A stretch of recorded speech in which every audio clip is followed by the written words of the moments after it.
nous a. On salue Jésus pour tous ses bienfaits. On salue Jésus pour tous ses bienfaits. Fais comme ça. On salue Jésus pour tous ses bienfaits. Pour tous ses bienfaits. Hey! On salue Jésus. Il a trop fait. Salue-le bien. Pour tous ses bienfaits. Alléluia. Que Dieu nous bénisse. Amen, amen. Alléluia. Pour ceux qui suivent l'actualité de l'Église, on a quel message ce soir? Oui. La croissance spirituelle. La croissance croissance spirituelle. Amen, amen. Que Dieu nous bénisse. Amen. Amen. L'ordinateur est un peu déchargé. Et que le Seigneur nous soutienne. Voilà. Amen. La croissance spirituelle. La croissance spirituelle, c'est différent de la croissance numérique. D'accord? Quand on parle de la croissance numérique, c'est l'évolution du nombre de personnes. D'accord? Mais quand on parle de la croissance spirituelle, on veut parler de l'évolution spirituelle de la personne. Amen. On veut parler du fait de grandir spirituellement. Est-ce qu'on me suit bien? Amen. Donc c'est différent de la croissance numérique. D'accord? Donc on parle ce soir de la croissance spirituelle. Quelqu'un répète après moi la croissance spirituelle. Alléluia. Amen. Vous savez, on est, je prends l'exemple de la vie physique. On est et puis on grandit, n'est-ce pas? Est-ce que quand l'enfant naît, il reste bébé? Il ne reste pas bébé, il grandit, n'est-ce pas? Voilà. C'est ainsi que dans la foi, nous naissons. Il y a ce qu'on appelle la nouvelle naissance, n'est-ce pas? Nous naissons de nouveau. Amen. Voilà. Mais il ne suffit pas seulement de naître de nouveau. Il faut croître. Est-ce qu'on me comprend? C'est-à-dire qu'il faut naître de nouveau, mais il faut grandir. Est-ce qu'on se suit bien? Voilà. Quand tu nais de nouveau, ça veut dire que tu es un citoyen du royaume de Dieu. Alléluia. Ça veut dire que tu es un enfant de Dieu. Ça veut dire que tu es un disciple désormais. D'accord? Mais ça ne s'arrête pas là. Parce que beaucoup aujourd'hui, tout ce qui est leur aspiration, c'est est-ce que je suis sauvé? C'est fini. Amen. C'est-à-dire que qu'est-ce qui sauve? Lui, il veut être sauvé seulement. Ça suffit. Amen. Mais la vie chrétienne ne consiste pas à être seulement sauvé. Je ne sais pas si quelqu'un me suit, quelqu'un me comprend. Voilà, on est sauvé, on est de nouveau, et puis après, on commence maintenant à croître. On commence maintenant à grandir. Amen. Amen. Est-ce qu'on comprend la parole? Amen. Voilà, donc, quelqu'un répète après moi la croissance spirituelle. La croissance spirituelle. Alléluia. Amen. Donc dans ce message, on va voir comment on grandit spirituellement. On va décrire ça. Comment on grandit spirituellement. Et aussi, on va parler des obstacles à la croissance spirituelle. On se comprend? Voilà. C'est-à-dire, on va situer qu'est-ce qu'on appelle croissance spirituelle. Quand est-ce qu'on dit que quelqu'un est en train de grandir spirituellement? On est ensemble? Et après, on va voir les obstacles à cette croissance. Ça veut dire qu'il y a des éléments qui empêchent le nouveau-né, qui empêchent le chrétien né de nouveau de croître. Alléluia. Amen. Voilà. Et enfin, on va conclure notre message. Dis Amen bien. Amen. J'ai l'impression que tu as foi ce soir-là. Dis Amen. Amen. Voilà. Alléluia. Amen. Pour ceux qui notent notre texte de base ce soir, c'est Colossiens 2, 1 à 23. Notre texte de base, Colossiens 2, 1 à 23. Amen. Colossiens 2, 1 à 23. Non, on va faire la lecture tout à l'heure. Je ne vais pas déjà du verset 1 au verset 3, ce qu'on a lu. Amen. Colossiens 2, 1 à 23. Alléluia. Mais je vous conseille après, quand vous rentrez à la maison, après, réalisez tout le chapitre de Colossiens 2, 1 à 23. Amen. Réalisez.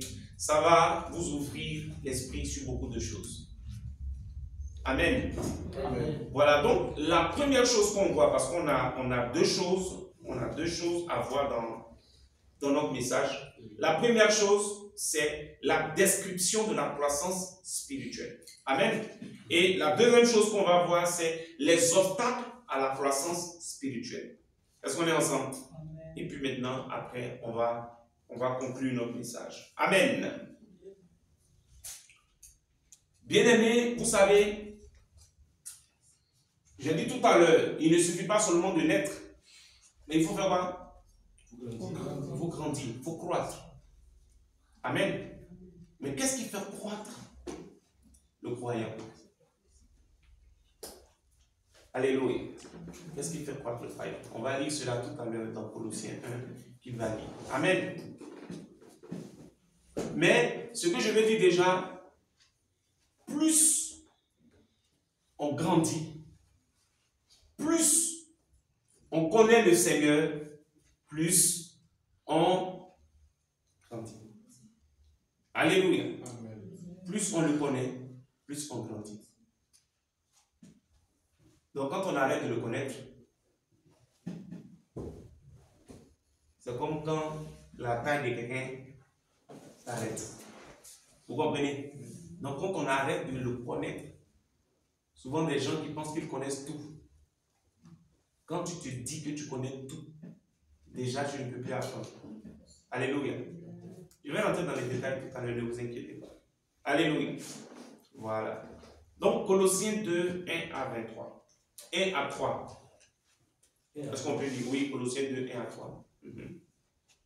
Colossiens 2, oui. verset 1. 1 à 3. Je veux, oui, en effet, que vous sachiez combien est grand le combat que je soutiens pour vous. Combien est grand le combat que je soutiens pour vous. Alléluia. Amen. S'il y a une chose pour laquelle on doit se battre, pour laquelle on doit lutter, c'est la croissance spirituelle. C'est un combat. Quelqu'un dit avec moi, c'est un combat. C'est un combat. C'est un combat. Souvent les chrétiens sont là, ils pensent à d'autres choses. Mais ceux qui en sont conscients savent qu'ils doivent travailler dans ce sens, dans le sens de faire croître le croyant. Alléluia. Ça veut dire quand quelqu'un vient à l'église, pendant que lui, il est en train de réfléchir à construire une maison, il est en train de réfléchir à voyager, il est en train de réfléchir à avoir de meilleures conditions. Toi, tu dois être en train de réfléchir à quoi?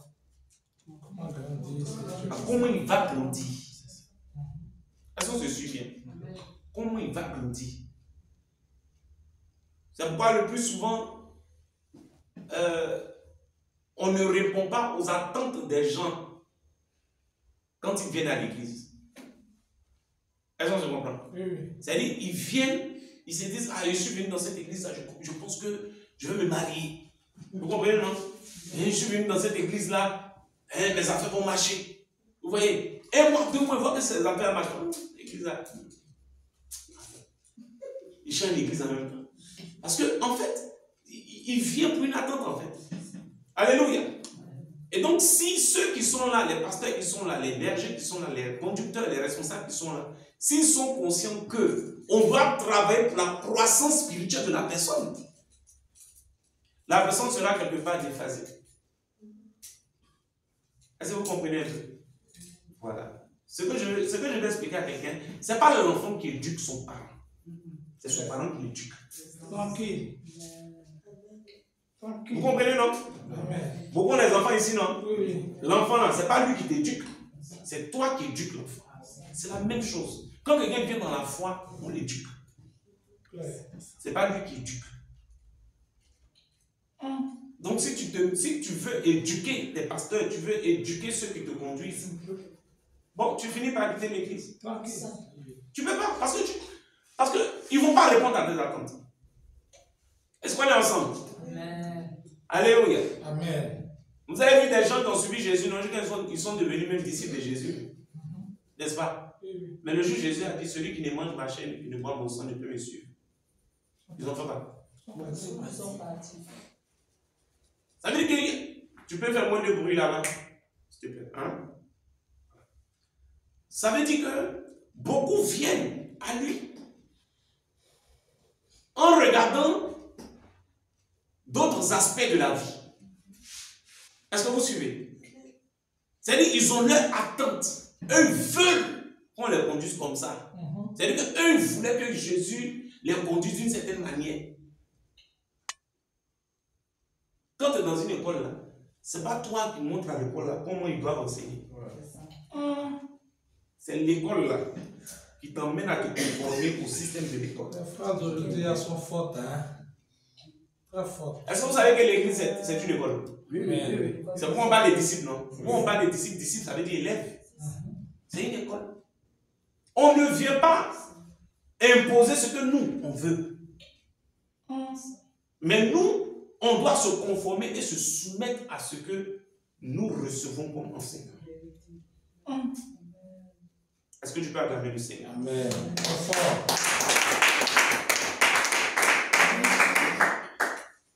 Et c'est à partir de là maintenant que la croissance peut commencer. Parce qu'il y en a beaucoup qui peuvent aller à l'église depuis 10 ans, mais ils n'ont jamais commencé à croître.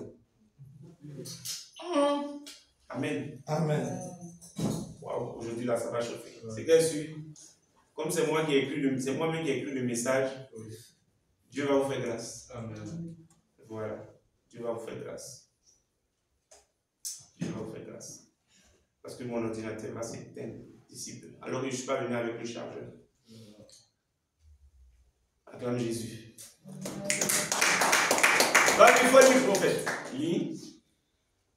Je reprends. Oui, Colossiens 2, 1 à 3. Je veux, en effet, que vous sachiez combien est grand Oui. le combat que je soutiens pour vous et pour ceux qui sont à Laodicée Oui. et pour tous ceux qui n'ont pas vu mon visage en la chair, afin qu'ils aient le cœur rempli de consolation, qu'ils soient unis dans l'amour Oui. et enrichis d'une pleine intelligence pour connaître le mystère de Dieu, savoir Christ. Mystère dans lequel sont cachés tous les trésors de la sagesse et de la science. Voilà. Amen. Alléluia. Amen. Vous voyez, il dit savoir qui? Christ. Savoir Christ. Donc, dès que tu viens à l'église, là, qu'est-ce que tu cherches à connaître? Christ. Amen. Tu vas lire 2 versets, parce que je vais expliquer ça ensemble. Jean 17, verset 3. Et puis après, on va lire Éphésiens 4, 11 à 13. Et je vais commencer à expliquer les choses. Jean 17, verset 3. Or, la vie éternelle, celles qui te connaissent, toi, le seul vrai Dieu, et celui que tu as envoyé, Jésus-Christ. Amen. Amen. La vie éternelle, c'est quoi? C'est Jésus. C'est qu'ils te connaissent. Toi, le seul vrai Dieu. Toi, le seul vrai Dieu, n'est-ce pas? Est-ce qu'on est ensemble? Voilà. C'est qu'ils te connaissent, toi, le seul vrai Dieu. C'est ça la vie éternelle. On est ensemble, non? Amen. Maintenant, prends-nous Éphésiens 4, 11 à 13.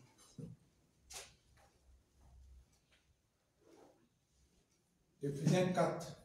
On va dire verset 11. 11 au verset 13. Et il a donné les uns comme apôtres. Et il a donné les uns comme apôtres. Vas-y un peu plus. Les autres comme prophètes. Les autres comme évangélistes. Oui. Les autres comme pasteurs et docteurs.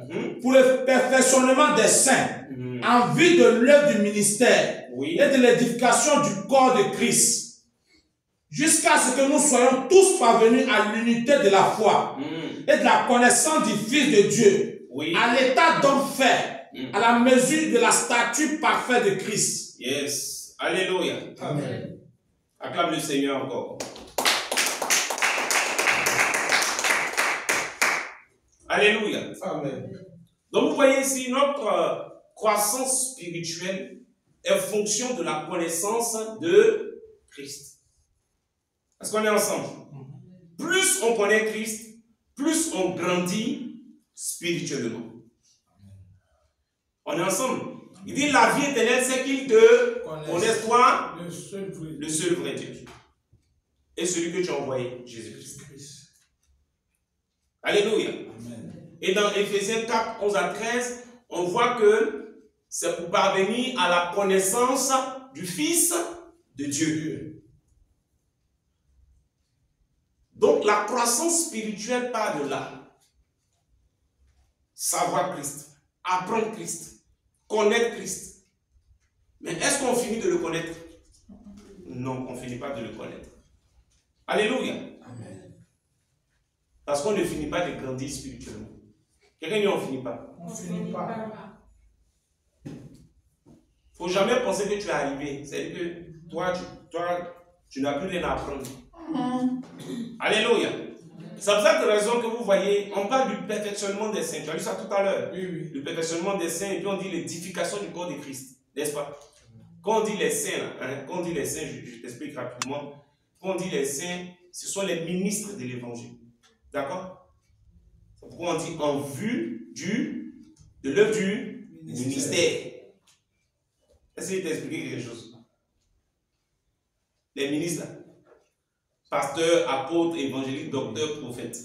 Ce sont eux les saints. Mais ce n'est pas eux seulement. Il y a aussi ceux qui sont morts dans la foi. Est-ce qu'on se comprend? Amen. Voilà. Ce sont eux les saints. Et quand on dit le corps de Christ, on dit l'édification du corps de Christ. Je ne sais pas si vous comprenez. Le perfectionnement des saints en vue de l'œuvre du ministère. Vous comprenez, non? Amen. Voilà. C'est-à-dire que ceux qui sont pasteurs, évangélistes, docteurs, eux, Jésus les perfectionne pour qu'ils puissent bien faire le ministère.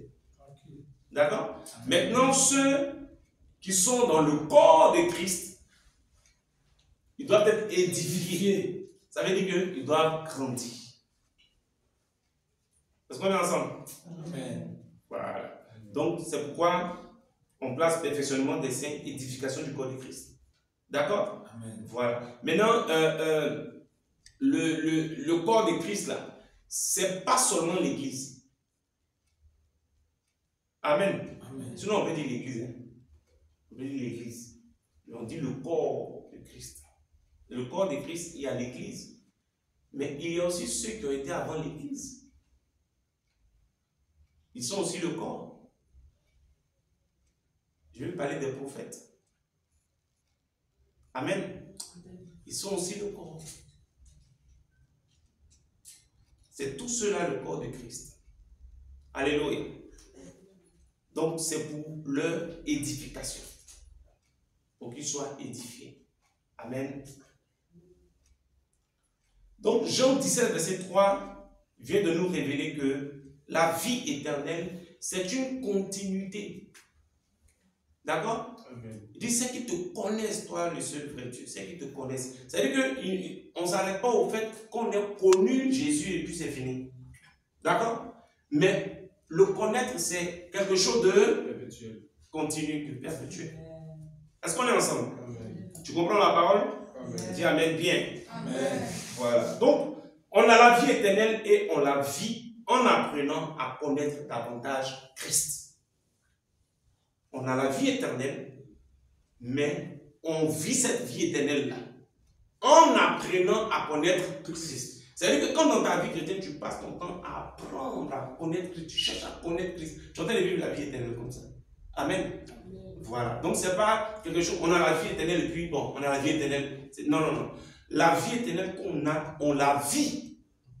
D'accord? On la vit en apprenant Christ, en connaissant Christ. Dis Amen bien. Amen. Alléluia. Amen. Donc voici un peu, quand on parle de la description de la croissance spirituelle, c'est ça. Alléluia.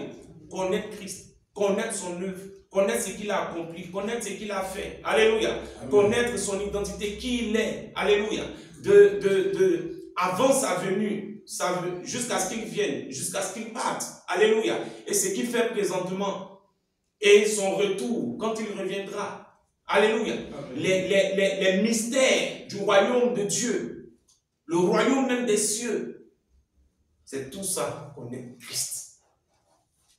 Est-ce qu'on est ensemble? Amen. Donc plus tu le connais, plus tu grandis. Est-ce qu'on est ensemble? Amen. Voilà. Acclame Jésus. Maintenant, selon Ephésiens 4, les ministres de l'évangile sont donnés pour l'édification du corps de Christ. D'accord? Ça veut dire qu'ils sont donnés pour notre croissance spirituelle. Pasteur, apôtre, docteur, évangéliste. Voilà. Ils sont donnés pour notre croissance spirituelle. C'est-à-dire, ces ministres-là sont là pour que nous puissions évoluer spirituellement. Pour que nous puissions connaître Jésus-Christ. Alléluia. Amen. Donc, on ne connaît pas le Seigneur que par un seul ministère. Est-ce qu'on est ensemble? Amen. On ne connaît pas le Seigneur que par un seul ministère. On connaît le Seigneur par les 5 ministères. Alléluia. C'est pourquoi une église où il n'y a que le prophétique, c'est dangereux. Dis Amen bien. Amen. C'est dangereux. Parce que c'est une église qui ne connaît que le prophétique. C'est qui est prophète, c'est tout. Si tu demandes à certaines personnes, l'évangile même c'est quoi? Pour t'expliquer, c'est compliqué. Alléluia. Pourquoi? Parce qu'ils sont dans le prophétique. Est-ce qu'on est ensemble? Voilà. Vous allez voir des gens qui sont aussi dans des églises où on enseigne la parole. C'est-à-dire une église de docteurs. Alléluia. Mais il n'y a pas d'action prophétique, il n'y a pas de prophétique, il n'y a pas de prophétique, il n'y a pas, comment on appelle ça, un ministère d'évangéliste, tout et tout. Donc, vous allez voir ces gens de personnes-là, ils disent, nous, c'est la parole. Vous allez aller dans certaines communautés, c'est-à-dire que tout est calme du début à la fin. Ouais, c'est calme. Et ils disent que non, c'est la parole. Non, la parole. C'est fini. Alléluia. Vous voyez? Donc, il ne faut pas se fier qu'à un seul ministère. Parce que tous ces ministères-là contribuent à l'évolution du chrétien, du croyant. Quelqu'un dit c'est important. C'est important. C'est très très important. C'est pourquoi l'Église doit vraiment travailler sur ces points-là. Amen. Amen. Dis Amen. Amen. Le deuxième point, les obstacles à la croissance spirituelle. L'un des plus grands obstacles à la croissance spirituelle, c'est cette histoire de faux ministres. Parce qu'il y a des vrais ministres, il y a des faux ministres. Est-ce qu'on est ensemble? Amen. Si Jésus a établi comment on appelle, des ministres, c'est-à-dire apôtres, pasteurs, prophètes, docteurs, tout et tout, si Jésus les a établis, alors le diable lui aussi, il a établi aussi des faux. Vous comprenez? Amen. Donc, eux, ils demeurent le plus grand obstacle. Voici pourquoi quand les disciples ont demandé à Jésus, comment allons-nous reconnaître ta venue? Jésus commence par dire que personne ne vous séduise. C'est l'un des plus grands obstacles à la croissance spirituelle. C'est les faux. C'est ce qui fait que beaucoup de chrétiens ne grandissent pas, n'évoluent pas. Il faut nous lire Ephésiens 4 à partir de verset 14 au verset 17. Et puis on prépare Colossiens 2, verset 4 et à partir du verset 8. Ephésiens 4 à partir du verset 17. Oui. Voici donc Oui. ce que je dis et ce que je déclare dans le Seigneur. Mhm. C'est que vous ne devez plus marcher comme les païens. Oui. Qui Ephésiens marche. 4 avec le verset 14. Hein. Ephésiens 4, Ephésiens 4 à partir du verset 14. 14. Afin que Mhm. nous ne soyons plus des enfants, Afin que nous ne soyons plus des enfants, flottants et emportés à tout vent de doctrine, flottants et emportés à tout vent de doctrine, par la tromperie des hommes, par la tromperie des hommes. par leur ruse, Mhm. dans les moyens de séduction. Voilà. Mais Oui. que professant la vérité dans l'amour, Mhm. nous croissions à tous égards Mhm. en celui qui est le chef, Christ. Alléluia. Amen. Donc vous voyez ici, afin que nous ne soyons pas des enfants emportés, flottants, emportés à tout vent De de doctrine. doctrine. Mais qui envoie ces vents de doctrine là? Le faux prophète. C'est les faux ministres. Est-ce que vous comprenez? C'est les faux ministres. Ça veut dire, quand on dit doctrine, comprenez par doctrine enseignement. Donc, ils viennent avec de faux enseignements. C'est l'un des plus grands obstacles. Parce que parfois, le chrétien même là, il ne sait pas qu'il est en train de croire à quelque chose qui est faux. Parce que l'un des dangers que nous avons dans la foi, c'est quand quelque chose est dit depuis des années, on se dit forcément que c'est vrai. Oui. Vérité. Alors que la parole de Dieu, elle est éternelle. Alléluia. Elle est éternelle. Ce n'est pas parce que quelque chose est dit par la majorité ou est dit pendant des années que c'est forcément vrai. Est-ce que vous comprenez ce que j'ai dit? Donc, il y a des docteurs qui introduisent dans les communautés, dans les églises, des doctrines pernicieuses. Alléluia. Ils introduisent de faux enseignements. Ils séduisent. Quelqu'un dit séduisent. Ils séduisent. Donc, vous pouvez trouver des faux apôtres, des faux docteurs, des faux prophètes. Amen. Amen. Voilà. Ils séduisent comment? Ils séduisent en renversant la parole de Dieu. Amen. Ils renversent la parole. C'est-à-dire que la parole dit telle chose, eux, ils renversent. Est-ce qu'on est ensemble? Amen. Lis-nous Colossiens 2, verset 4. C'est-à-dire, on te prêche, on t'enseigne quelque chose qui est la parole renversée. Amen. Et puis toi, tu crois à ça. Je dis cela afin que personne ne vous trompe par des discours séduisants. Amen.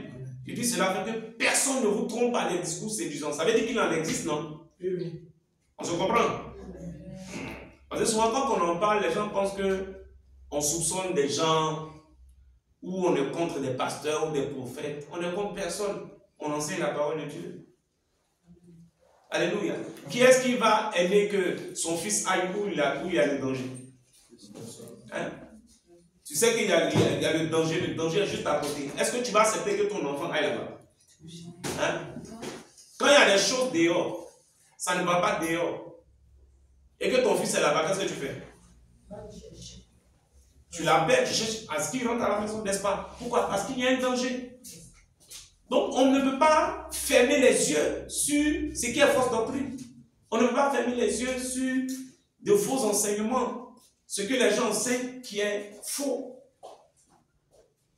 On se comprend, non? Amen. Voilà. Donc, tu vas commencer par lire du verset 8 au verset 23. Suivez bien. Prenez garde. Prenez garde, vas-y. Que personne ne fasse de vous sa proie. Par la philosophie et par une vaine tromperie, s'appuyant sur la tradition des hommes. Voilà, alléluia. Amen. Donc vous voyez, ils ont des stratégies. Hein? Ils ont des stratégies. La philosophie, c'est ce que le diable a utilisé dans le jardin. En disant, Dieu a-t-il réellement dit? La philosophie, c'est ça. Remettre en cause ce qu'on trouve. Alléluia. Amen. Et le monde grec appelle ça l'amour de la sagesse. C'est pourquoi la philosophie même est définie comme étant, en grec, on dit philae sophia. Philae sophia, ça veut dire l'amour de la sagesse. Amen. Amen. Donc, c'est le monde qui le dit. Ça veut dire quoi? Quand ils disent l'amour de la sagesse, ça veut dire qu'ils veulent tellement découvrir, ils veulent tellement connaître, qu'ils se posent toujours des questions. Vous suivez, non? Ça veut dire que s'ils voient le public qui est blanc, c'est blanc. Mais qu'est-ce qui prouve que c'est blanc? Est-ce que vraiment c'est blanc? Qui a dit que c'est blanc? Celui qui a dit c'est blanc pour la première fois, bon, avant qu'il ne dise que ce soit blanc, comment c'était? Alléluia. Amen. Alléluia. Est-ce que vous comprenez ce qu'il dit? Celui qui a dit que c'était blanc, comment est-ce que c'était avant que lui passe? C'est-à-dire, ils ont toujours des choses à dire. Vous comprenez, non? Amen. Donc, ils remettent même en question la parole de Dieu. La philosophie en tant que critique ou analyse peut être bonne.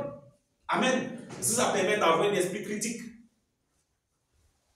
mais la philosophie qui vient remettre en cause ce que Dieu dit. Alléluia. Amen. Vous voyez, donc ils ont des systèmes qu'ils mettent en place pour faire quoi? Pour renverser la parole de Dieu. Vous allez comprendre tout à l'heure. Dans ce qu'il va lire, l'apôtre décortique un peu les vérités qui sont reliées à notre foi, qui sont rattachées à notre foi. Alléluia. Amen. Mais ces faux-là, eux, ils renversent ça. Amen.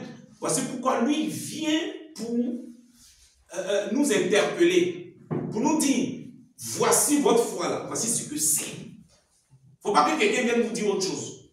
Est-ce qu'on est ensemble? Lis maintenant, prophète. S'appuyant sur la tradition des hommes. S'appuyant sur la tradition des hommes. Sur les rudiments du monde. Déjà, la tradition des hommes, c'est pas ça la parole de Dieu. Est-ce qu'on est ensemble? Est-ce qu'on se comprend? Dis amen bien. Amen. Donc la tradition des hommes, quand on dit tradition, c'est pas ça qui est la parole de Dieu. On est ensemble? Tu dis pas amen, hein? Amen. Vas-y. Sur les rudiments du monde. Oui. Et non sur Christ. Car en lui habite corporellement toute la plénitude de la divinité. En Christ habite corporellement toute la plénitude de la divinité. Dieu est en Christ. D'accord? Est-ce qu'on comprend? Amen. Dieu est en Christ. Mais pourquoi il dit ça? Vas-y, lis.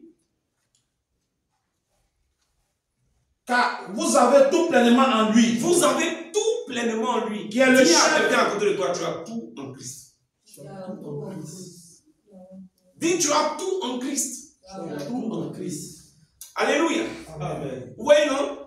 Il vient leur dire, vous avez tout en Christ. Pourquoi? Parce qu'il y a des prédateurs, il y a des gens qui sont là pour vous faire croire que vous n'avez pas tout en Christ. Et qu'il y a des choses que vous devez chercher. Est-ce qu'on est ensemble? Voici pourquoi il vient préciser pour dire, vous avez tout. Donc, il vient te préparer en fait. Parce qu'il y aura les faux prophètes qui seront là pour chercher à dire qu'eux vont te donner quelque chose. Est-ce qu'on est ensemble?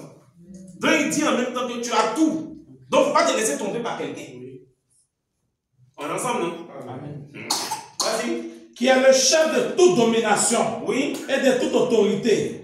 Et c'est en lui que vous avez été circoncis d'une circoncision que la main n'a pas faite, mais de la circoncision de Christ. Alléluia. Amen. C'est que la circoncision dont nous bénéficions, ce n'est pas une circoncision faite de la main des hommes, mais c'est une circoncision spirituelle. C'est Jésus même, c'est Dieu qui nous a circoncis. Alléluia. Amen. Il parle de ça pourquoi? Il parle de ça par rapport à ceux qui bâtissent leur ministère sur l'apparence. Est-ce que je parle à quelqu'un? Ceux qui bâtissent leur ministère sur l'apparence.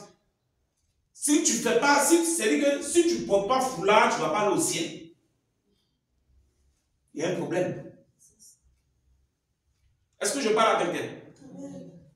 S'il te dit il faut porter foulard parce que bon, ça peut être un signe de soumission, voilà, en tout cas, tout ça, ça peut être acceptable. Amen. Mais en disant que si tu ne portes pas foulard, tu ne vas pas au ciel. Avec ce genre de doctrine. Si tu portes la femme qui porte pantalon, elle va en enfer direct. Tranquille. Est-ce que vous comprenez? Amen. Continue la lecture, prophète. Qui consiste dans le dépouillement du corps de la chair. Qui consiste dans le dépouillement du corps de la chair. Le dépouillement dont on parle ici, il faut bien relire. Il faut bien relire. Le dépouillement du corps. Le dépouillement du corps de la chair. De la chair. Alléluia. En fait, les gens n'ont pas compris. Quand Dieu cherchait à tuer Moïse et sa femme, comment elle s'appelle? Séphora. C'est Séphora, non? Oui, oui. Elle va aider Moïse. Elle va couper le prépuce de l'enfant. Alléluia. Et Dieu va laisser Moïse. Voici pourquoi la circoncision est faite. Amen. Donc la circoncision a eu lieu et a lieu chez les Juifs en image de la propriété de la sainteté. D'accord? Ça veut dire que c'est par ça qu'on reconnaissait les Juifs. On les circoncisait et on les circoncis le 8e jour. Les enfants mâles, bien sûr. Amen. Voilà. Donc, Dieu a a permis ça parce qu'il devait avoir une autre race qui allait être circoncise, pas de façon physique. Est-ce qu'on me suit? Amen. Mais de façon spirituelle. Donc le dépouillement du corps de la chair dont il parle ici, là, il y a eu le dépouillement du corps de la chair de façon physique. Mais le dépouillement du corps de la chair dont il parle ici, ce n'est pas physique, c'est spirituel. Parce qu'il dit ici que ce n'est pas fait de la main d'homme. Est-ce qu'on se comprend bien? Donc quand quelqu'un vient devant vous pour vous faire croire que c'est ne pas porter tel vêtement ou porter tel vêtement ou prendre telle disposition spirituelle, c'est ce qui va vous envoyer au paradis, c'est ce qui va vous envoyer en enfer. Il est dans une séduction.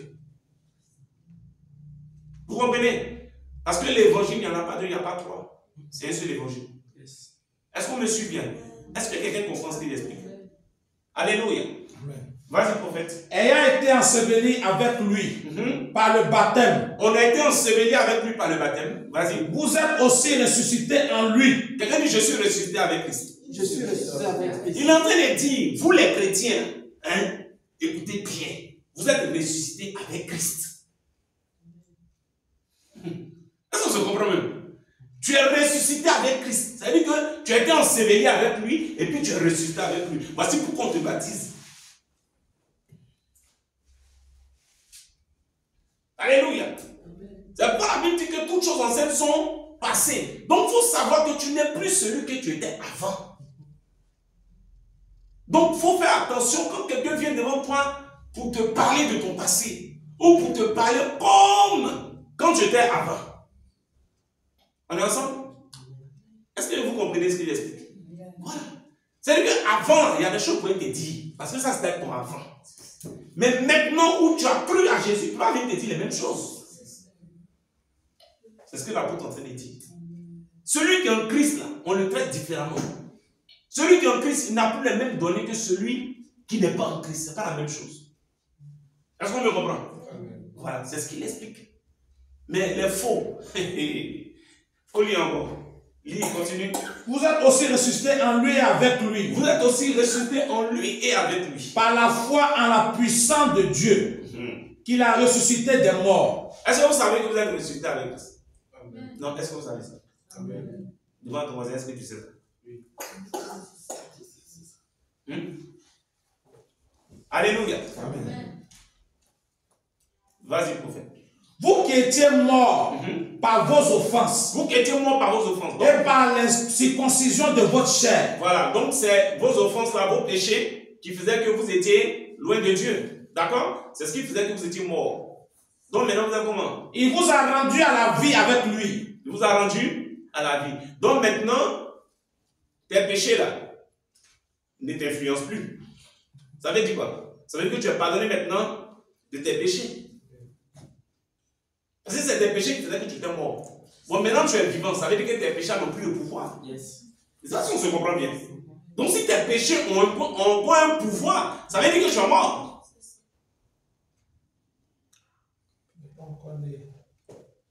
Est-ce que vous suivez bien? Qui c'est qui les pardonné de ses péchés? C'est ça. Vous comprenez? En fait, il est en train de leur dire, faites attention. Parce qu'il y a des gens à côté là. Ils sont dangereux même. Quand ils vont commencer à te parler du péché, mais toi, c'est-à-dire que tu ne sais pas où tu as rentré même. Tu as commencé à pleurer comme ça. Oh Seigneur. Oh. C'est-à-dire que tu ne sais plus où tu vas rentrer. Ils vont parler du péché aujourd'hui. Ils vont parler du péché demain. Ils vont parler du péché. Bon, comme si eux-mêmes la même ne pêchent pas. On peut séduire les gens comme ça. Est-ce que vous comprenez? Vous comprenez bien? Vas-y, prophète. Il vous a rendu à la vie avec lui, en nous faisant grâce pour toutes nos offenses. Il a effacé là dont les ordonnances nous condamnaient et qui subsistaient contre nous. Amen. Et il a détruit en le clouant à la croix. Voilà. Ça veut dire que ce qui faisait que toi, on disait que tu étais un pécheur, c'est fini. On dit il a détruit. Il a dit ça, on n'a pas dit ça. Il a détruit. Donc on est sauvé du péché. Il a détruit. Le péché là, le péché est vaincu. Voici pourquoi Jésus allait à la croix. Donc, si tu vas dans une église où on parle du péché comme si le péché n'est pas vaincu, faut t'asseoir bien pour chercher à écouter. Qu'est-ce qu'il raconte? Qu'est-ce qu'on t'a dit là? Amen. Parce que c'est maintenant qu'eux vont chercher avec le péché. Alléluia. On a chanté tout à l'heure, non? Le vainqueur Jésus, magnifions son nom. C'est pas ça? Magnifions son nom. Qui est le vainqueur? C'est Jésus. Et moi, je rentre dans la victoire de Jésus. C'est Jésus qui a vaincu le péché. Toi, tu peux vaincre le péché. Oh, il en faut rien. Alléluia. Amen. Non, c'est Jésus qui a vaincu le péché. Et nous avons cru en Jésus. On est ensemble, non? Amen. Mais quand quelqu'un vient devant toi pour te dire, tu vas combattre le péché, le péché. En fait, c'est comme si par vos propres forces, vous pouvez vaincre le péché. C'est faux. Alléluia. Et tout ça pour te maintenir esclave. Pour te maintenir toujours dans ces péchés-là, pour qu'ils puissent mieux t'escroquer. Est-ce que vous comprenez? Amen. Ce sont les dangers. Et c'est ce qui fait que les gens sont dans la foi. Mais ils ne sont pas libres. Parce qu'ils croient à des fausses croyances. Mais fausses croyances, ça vient de qui? Des faux docteurs. Amen. Fini ce qui suit rapidement et puis on va voir un autre verset. Il a dépouillé la domination et les autorités. Voilà. Et les a livrés publiquement en spectacle. Tout ce qui est démon là, il a fini avec ça. Quelqu'un dit il a fini avec ça. Il a fini avec ça. Jésus a fini avec eux. Nous on est en Christ. Dormez bien, dormez tranquillement. Amen. Est-ce que je suis en train de parler avec lui? Amen. Il dit il a dépouillé, il les a livrés publiquement en spectacle par l'œuvre de la croix. Il a fini avec eux. Mais regarde comment aujourd'hui le chrétien a peur de démons. À cause de ça, tu ne peux même pas dormir. Il fait son nom. Tu ne peux même pas dormir. Après ça continue, non, je ne peux pas bien, je suis malade. Mais tu ne dors pas. Tu ne te reposes pas. Il faut se reposer. Il faut se reposer. Est-ce que je suis en train de parler à quelqu'un? Il faut se reposer. La chair, elle se repose. Tu es fatigué, tu es venu du boulot. Tu es rentré le soir là. Tu vas dormir à 23h ou à minuit. Tu vas te lever encore à 2h du matin, à 3h du matin. Après, tu ne dors pas bien. Matin, tu vas au travail. Après, ça vous dit, ah, non, mais je ne me porte pas bien. Ce n'est pas sorcellerie. C'est toi-même. Repose-toi. Les démons n'ont pas de pouvoir sur toi. C'est cette assurance que tu dois avoir. C'est ce qu'il est en train de dire.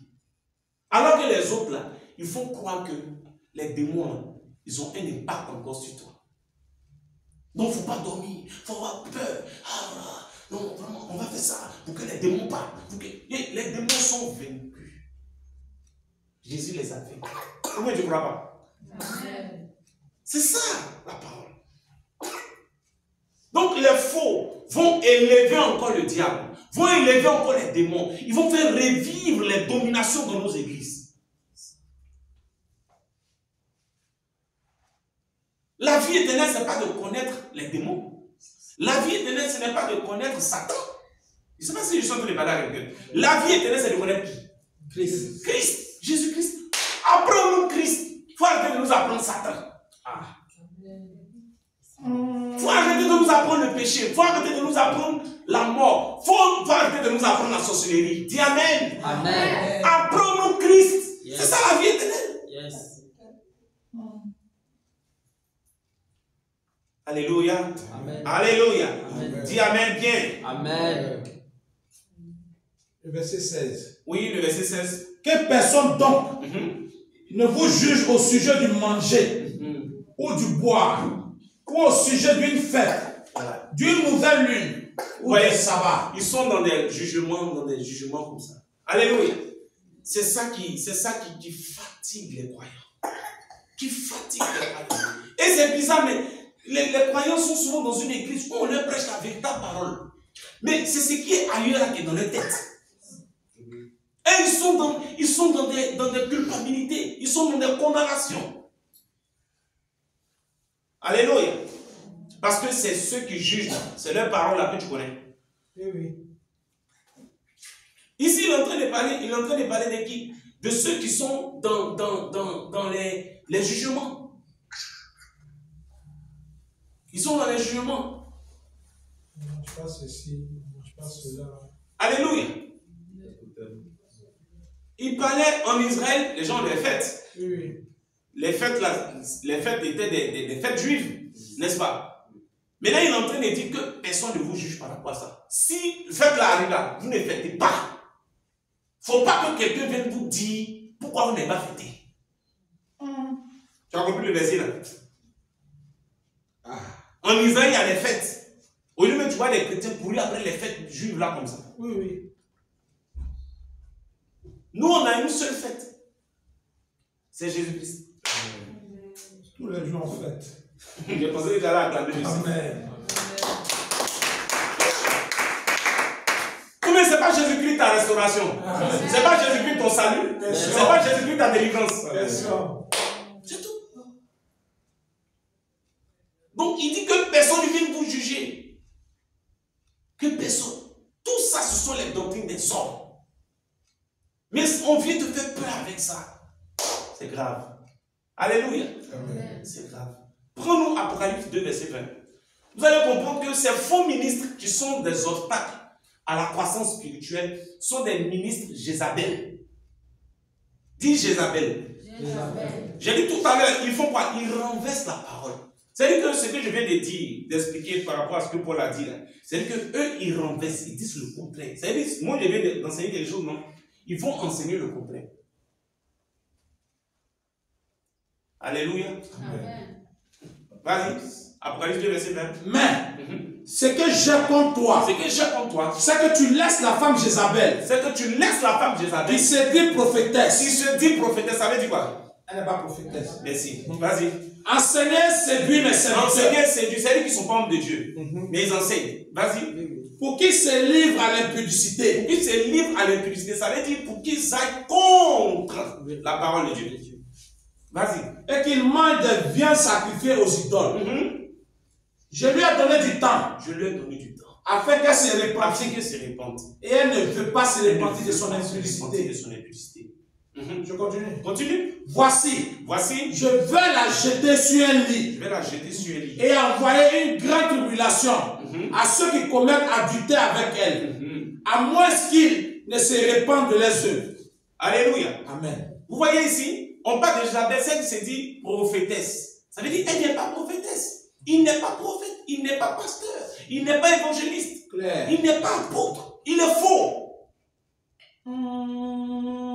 Alléluia. Mais comment on reconnaît le faux? La Bible dit, éprouvez tout esprit pour voir s'il est de Dieu. Alléluia. Mais on éprouve avec quoi? On éprouve avec la parole.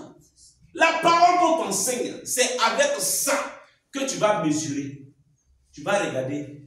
Quand quelqu'un parle, non, lui, il est faux. On n'a pas dit de regarder barbe de quelqu'un ou bien habit de quelqu'un pour dire il est faux, mais il est vrai. On dit encore, papa. La parole. Alléluia. Amen. Parce que Jézabel, elle renverse la parole. C'est tout. Elle aussi. Elle est dans le spirituel. Mais elle renverse. C'est ça que vous comprenez. Elle se dit prophétesse. Donc c'est aussi une femme d'esprit. C'est aussi un homme d'esprit. C'est aussi un pasteur. C'est aussi un prophète. Mais c'est qu'il est prophète de l'autre côté.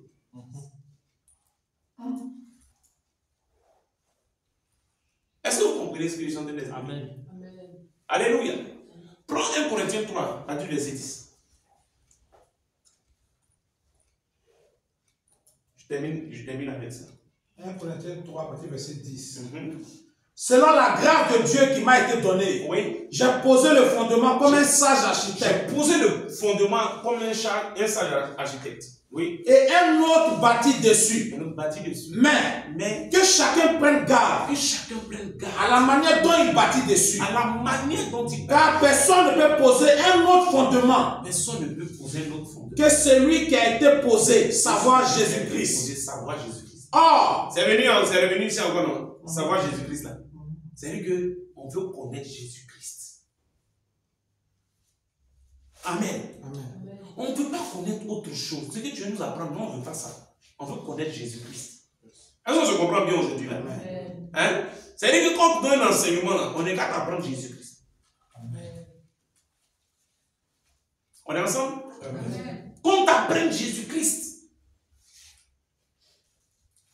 Mais aujourd'hui, c'est d'autres enseignements. C'est Jézabel. Alléluia. Il dit que chacun fasse attention à la façon dont il bâtit. Lui, il est apôtre, il a établi, il a bâti l'œuvre. Mais il faut que ceux qui viennent encore, il faudrait que chacun sache qu'est-ce qu'il enseigne, qu'est-ce qu'il dit, qu'est-ce qu'il prêche. Est-ce qu'on est ensemble? Est-ce qu'on est ensemble? Amen. Alléluia. Amen. Après, vous pouvez lire 1 Timothée 4. Vous pouvez lire aussi 2 Timothée 4. Vous pouvez lire 1 Timothée 4, vous pouvez lire 2 Timothée 4. Amen. Amen. Amen. Est-ce qu'on comprend la parole de Dieu? Amen. Donc, les gens renversent la parole. Voici ce qui fatigue le croyant. Et quand c'est comme ça fait que tu es né, mais tu ne grandis pas. Alléluia. Amen. Tu ne grandis pas. Alors que c'est le fait de grandir là. Tu es en train de vivre la vie éternelle. Hein. De toute façon, je suis bien. Mais si on a mis des choses dans ta tête qui font que tu ne grandis pas, ça veut dire que le processus de la vie éternelle là, c'est interrompu dans ta vie. N'est-ce pas? Donc là, maintenant, tu seras victime de quoi? Jean 3, verset 16. Ne périsse point. C'est pas ça? Car Dieu a tant aimé le monde qu'il a donné son Fils unique afin que quiconque croit en lui ne périsse point. Donc toi, tu as la vie éternelle, mais tu commences à périr. Pourquoi? Parce que tu écoutes les fausses doctrines.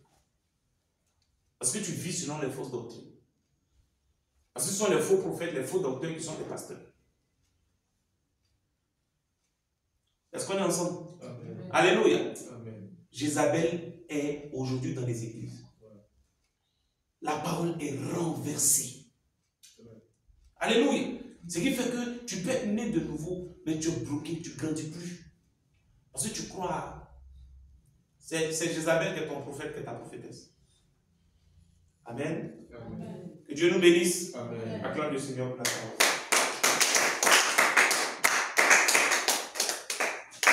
Amen. Amen. Voilà, oui, question? Oui. Ma question, c'était de savoir, à part, vous avez dit que l'un des plus grands obstacles liés à la croissance spirituelle, c'était les fausses doctrines du ministère. Mais ajouté à cela, il n'y a pas aussi la foi douteuse en Christ, celui qui ne croit pas à la bonne nouvelle. Oui, mais pourquoi même tu ne crois pas? Ce qui fait que tu ne crois pas là, hein, c'est une autre foi qui fait que tu ne crois pas. Tu comprends, non? C'est-à-dire que ça revient chaque fois sur les fausses croyances, les faux prophètes. C'est ça. C'est pourquoi il dit que c'est l'un des plus grands obstacles. Sinon, il y a d'autres obstacles. Quand il dit les obstacles, par exemple, il y a des obstacles tels que les difficultés qu'on vit, qu'on traverse. Alléluia. Les épreuves, parfois, souvent, d'autres, au lieu que ça les fasse grandir, au contraire, ça fait même qu'ils ne vont plus à l'église, ça fait même qu'ils n'écoutent plus la parole, ça fait qu'ils ne cherchent même plus Dieu. Est-ce que vous voyez? Voilà, donc il y a beaucoup d'obstacles. Mais l'un des obstacles majeurs, c'est ce qu'il vient de vous dire. Parce que ça là, c'est puissant. Oui, c'est fort, c'est puissant. D'accord? Voilà. Question?